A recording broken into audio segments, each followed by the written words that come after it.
Je pensais pas qu'à 2 heures de Paris, c'était possible de découvrir une nature aussi spectaculaire. Entre fjords, chutes d'eau, glaciers et faire des kilomètres sur des routes hallucinantes, même après tout ça, le plus beau restait à venir. Mesdames, messieurs, voici le dernier épisode de ce voyage en Norvège.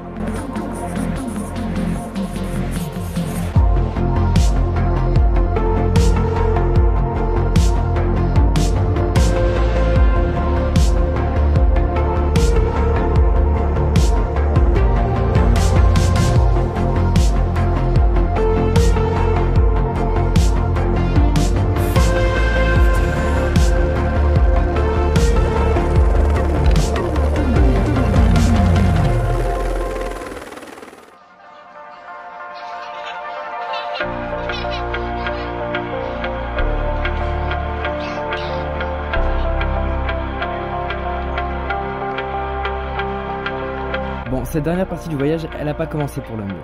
En Norvège, il faut constamment faire avec la météo, et celle-ci, elle est souvent capricieuse. Dans cette même journée, on a eu grand soleil le matin, de nombreuses averses et de la neige. Et flocons, altitude et route, c'est pas la meilleure des équations. Bon, on est sur la route des Trolls, c'est super connu ici, on est un peu plus au sud de Andalsnes. Malheureusement, la route est fermée, mais j'ai pas dit mon dernier mot.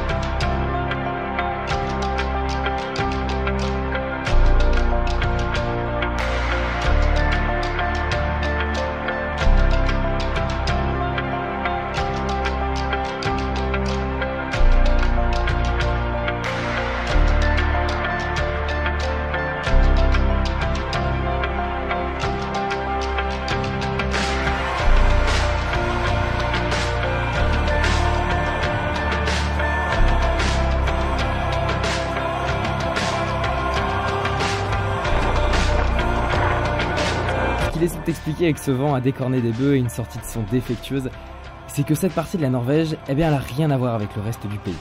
Le décor il est tout autre, et là on se situait sur un plateau à 2000 mètres d'altitude. C'est sec, ensoleillé et venteux, autant te dire que rien ne pousse ici.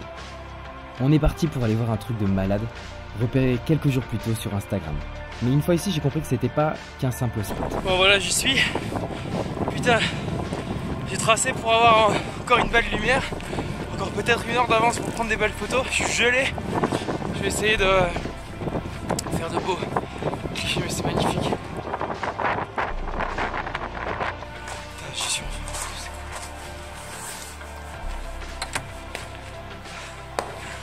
Je savais que ça allait être...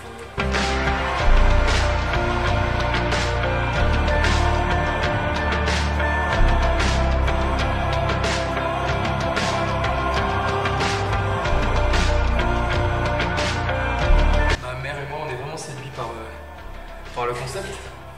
Mais en plus il n'y a que nous et t'as une vue imprenable sur toute la vallée d'en bas. Enfin, c'est l'infrastructure en elle-même, le style, tout ça épuré, le bois, enfin c'est vraiment original. Et mon coup de cœur, il était là. Enfin, c'est hyper dur de choisir, mais de façon générale, la Norvège, ça restera mon plus beau voyage en Europe. Même dans la manière d'avoir abordé ce voyage, je veux dire par là que le choix d'un campervan, c'est une superbe option. Et puis, je me serais pas vu faire ce voyage seul. Ici, tu partages des moments. Tu traverses une nature éblouissante, tu pousses sans cesse des waouh. Il t'arrive de belles surprises et des moins bonnes, mais c'est une aventure sensationnelle. À Oslo, on a repris un dernier avion pour passer le cercle polaire afin d'avoir peut-être la chance d'apercevoir des aurores boréales. Alors à cette période de l'année, le spectacle il est moins visible, mais je reste quand même super fier de cette photo. C'est ici que se terminent ces 15 jours trop courts en Norvège. Je vous remercie infiniment d'avoir regardé ces 3 vidéos à propos de cette destination, et c'était peut-être la première qui a été suivie avec autant d'attention. C'était un plaisir de partager ces 2 ou 3 petits tips en voyage, et je vous donne rendez-vous dans 2 semaines pour la prochaine vidéo en Asie du Sud-Est. N'oubliez pas de vous abonner, merci encore pour tous vos messages. Ciao.